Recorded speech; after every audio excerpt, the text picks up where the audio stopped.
KGF chapter 3 की शुरुआत होती है रमिका सेन के पीएम ऑफिस से। रमिका सेन को एक ऑफिसर बता रहा होता है कि पिछले 3 सालों से रॉकी ने विदेशों तक अपना बिजनेस फैला दिया था और इंडोनेशिया और अमेरिका में भी उसने कई इलीगल काम किए थे। इसीलिए इंडोनेशिया और अमेरिका की सिक्योरिटी फोर्स भी रॉकी को पकड़ना चाहती थी, पर अब रॉकी मर चुका है। पर इंडोनेशिया और अमेरिका में रॉकी के इलीगल काम अभी भी चल रहे हैं। रमिका सेन कहती है तो इंडोनेशिया और अमेरिका की गवर्नमेंट को उसके खिलाफ एक्शन लेना चाहिए। तभी वो ऑफिसर बताता है कि गवर्नमेंट ऐसा नहीं कर सकती, क्योंकि रॉकी ने 1979 से 1981 तक इन 3 सालों के अंदर ही अपने सोने के बिजनेस को काफी बड़ा कर लिया था। विदेशों में भी हजारों लाखों लोग उसके लिए काम करते हैं और खुद गवर्नमेंट के लोग भी उसके साथ मिले हुए हैं। इसीलिए गवर्नमेंट चाहकर भी उसके खिलाफ एक्शन नहीं ले सकती। फिल्म की कहानी अब फ्लैशबैक में जाती है और हमें रॉकी के जीवन के उन्हीं 3 सालों के बारे में पता चलता है, जिसमें उसने अपने साम्राज्य को विदेशों तक फैला दिया था। सभी माइनों पर कब्जा होने के बाद रॉकी ने और कई माइनों की खोज कर ली थी और सभी लोगों को उनकी खुदाई में लगा दिया था। रॉकी ने उन सभी माइनों से तेजी से सोना निकाला और इकट्ठा करता गया और बाहर के बड़े बड़े देशों में एक्सपोर्ट करने लगा। रॉकी को विदेशों से काफी बड़े बड़े ऑर्डर आने लगे, जिनको पूरा करने के लिए उसने खुदाई को और तेज करवा दिया था। दूसरी तरफ से उसने माइन की खुदाई के लिए और सोने की खोज के लिए अमेरिका से कई टेक्नोलॉजी मशीन भी मंगाई थी, जिससे वो जल्द से जल्द इन सभी माइनों का सोना निकालकर इकट्ठा कर सके। रॉकी ने अगले 1 साल के अंदर इन माइनों से इतना सोना निकाला था जितना कि पिछले 20 सालों में भी नहीं निकाला था। दूसरी तरफ रॉकी ने अपने इलाके को एक इंडस्ट्रियल एरिया बना लिया था और माइन में काम करने वाले लोगों के लिए उसने अच्छे घर, स्कूल, कॉलेज, अस्पताल सब कुछ बना दिए थे। इसीलिए खुदाई करने वाले लोग उसे काफी पसंद करते थे और उसके लिए अपनी जान देने के लिए भी तैयार थे। धीरे धीरे करके रॉकी का साम्राज्य बड़ा ही होता जा रहा था। विदेशों में सोने का एक्सपोर्ट करते करते रॉकी की जान पहचान भी विदेशों की सरकार से भी हो गई और सरकारों के कई लोग रॉकी के साथ मिल गए। रॉकी कई बार इंडोनेशिया और अमेरिका में भी गया था। वहां पर भी उसने अपने सोने के साम्राज्य को काफी बड़ा कर लिया था। इस साम्राज्य को फैलाने में सरकार के कई लोगों ने उसकी मदद की थी और रॉकी ने एक गैंग अपनी इंडोनेशिया में और एक अमेरिका में भी खड़ी कर ली थी और रॉकी ने इन गैंग के लिए अपना एक लीडर भी बना लिया था और रॉकी उन सभी का राजा बन गया था।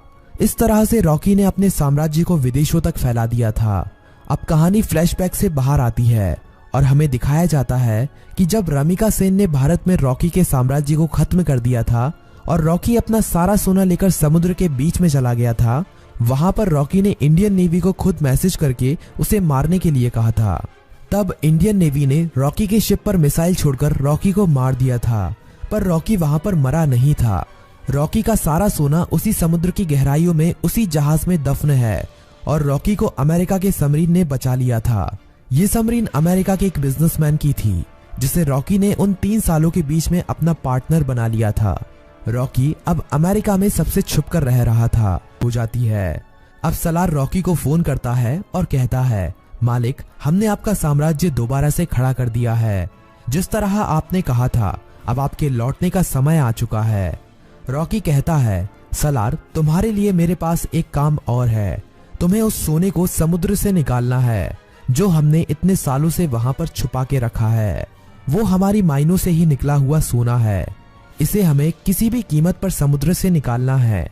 इस सोने की मदद से ही मैं दोबारा से भारत में अपने साम्राज्य को खड़ा करूंगा। सलार सोने को समुद्र से निकालने के काम में लग जाता है और इंडिया में अब एंट्री होती है रॉकी की। सलार अपने लोगों को कहता है कि मालिक कई सालों के बाद यहाँ पर पधार रहे हैं, उनके स्वागत में कोई भी कमी नहीं रहनी चाहिए। किसी को नहीं पता था कि ये मालिक कौन है। रॉकी अकेला ही अमेरिका से आ रहा होता है। केजीएफ में रॉकी का स्वागत धूमधाम से किया जाता है।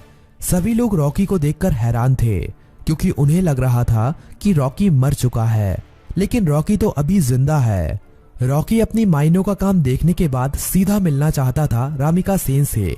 सलार कहता है कि हम भी उसके साथ चलेंगे, पर रॉकी कहता है कि नहीं, मैं अकेला ही मिलने जाऊंगा। रॉकी अकेला ही अपनी रोल्स रॉयल कार में जा रहा होता है। तभी नाके पर पुलिस उसे पकड़ लेती है। पुलिस वाले जानते नहीं हैं कि वो रॉकी है। वो रॉकी के पास लाइसेंस ना होने की वजह से और ओवर स्पीडिंग होने की वजह से थाने ले जाती है। वहां पर रॉकी कुछ नहीं बोलता, बस अपने आदमियों को फोन कर देता है। थाने में बड़ा ऑफिसर आता है और रॉकी से चिल्लाकर बात करने लगता है।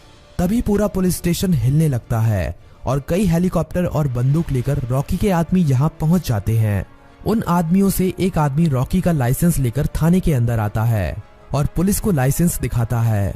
पुलिस वाला लाइसेंस पर रॉकी का नाम पढ़कर हैरान रह जाता है और रॉकी को वहां से जाने देता है। रॉकी अब सीधा रमिका सेन से मिलने के लिए जाता है। रॉकी के पहुंचने से पहले वो पुलिस वाला रमिका सेन तक ये खबर पहुंचा देता है कि रॉकी अभी भी जिंदा है। रमिका सेन ये खबर सुनकर हैरान हो जाती है कि अभी तक रॉकी कैसे जिंदा है। रमिका सेन को ये खबर भी मिल जाती है कि रॉकी के यहाँ आने से पहले किसी ने केजीएफ को दोबारा से खड़ा कर दिया है और केजीएफ से अभी भी खुदाई करके सोना निकाला जा रहा है। अब पीएम ऑफिस में एंट्री होती है रॉकी की। सभी लोग रॉकी को देखकर हैरान थे। रॉकी सीधा मिलने जाता है रमिका सेन से।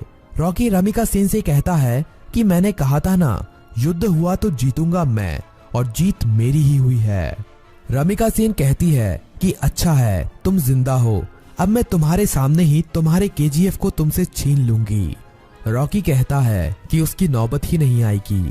रमिका सेन रॉकी की इस बात को समझ नहीं पाती। तभी रॉकी वहां से चला जाता है। अगले कुछ ही दिनों में रॉकी रमिका सेन की सरकार गिरा देता है और सरकार में अपनी पार्टी को जिताकर अपने आदमी को प्रधानमंत्री बना देता है। रॉकी अब दोबारा रमिका सेन को फोन करता है और कहता है कि अब क्या करोगे, अब तो तुम्हारी सरकार भी नहीं रही। रमिका सेन कहती है कि अब मेरी जिंदगी का एक ही मकसद है, तुम्हारी मौत। रमिका सेन रॉकी के सभी दुश्मनों को इकट्ठा करती है। रमिका सेन इनायत खली से भी हाथ मिला लेती है और जितने भी रॉकी के देश विदेश में दुश्मन थे सभी को इकट्ठा करके रॉकी को मारने का प्लान बनाती है। रॉकी को मार पाना आसान नहीं था। रॉकी जितना अकेला खतरनाक था उससे ज्यादा खतरनाक उसके गैंग के लोग थे। रमिका सेन को इंडोनेशिया और अमेरिका की गवर्नमेंट से भी सपोर्ट मिलता है, लेकिन रॉकी जानता था कि रमिका सेन उसके केजीएफ को तबाह करने में अपना पूरा जी जान लगा देगी। रमिका सेन जानती थी कि रॉकी को उसके केजीएफ में घुसकर मार पाना अब काफी ज्यादा मुश्किल हो गया है, क्योंकि अब रॉकी ने अपने केजीएफ में मिसाइलों को रोकने के लिए अपने केजीएफ के चारों तरफ रडार सिस्टम और काउंटर मिसाइल रख दी हैं।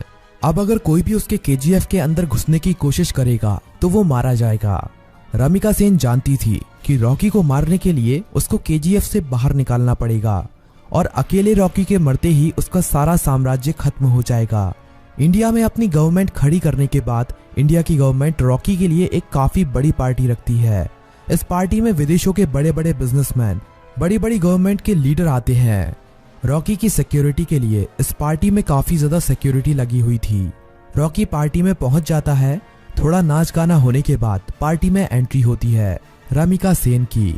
रॉकी से थोड़ी बातचीत करने के बाद रमिका सेन कहती है कि अब समय आ गया है कि तुम्हारे साम्राज्य को यहीं पर खत्म कर दिया जाए। पर तभी रॉकी के चारों तरफ हजारों लोग उसके ऊपर बंदूक तानकर खड़े हो जाते हैं। रॉकी की खुद की गवर्नमेंट उसे धोखा दे देती है और विदेशों से आए हुए बिजनेसमैन भी उसकी मौत का तमाशा देखने के लिए वहां पर आए हुए थे। सभी विदेशों के बिजनेसमैन चाहते थे कि रॉकी की मौत होने के बाद वो केजीएफ पर कब्जा कर लेंगे और अपने बिजनेस को फैलाएंगे और ढेरों पैसा कमाएंगे। ये सब देखकर रॉकी खुद हैरान रह जाता है, पर रॉकी जानता था कि एक दिन उसकी मौत जरूर होगी, इसीलिए वो अपने आखिरी पल में भी निडर रहता है। रमिका सेन कहती है कि देखा, आखिर तुम्हारे लोगों ने ही तुम्हें धोखा दे दिया।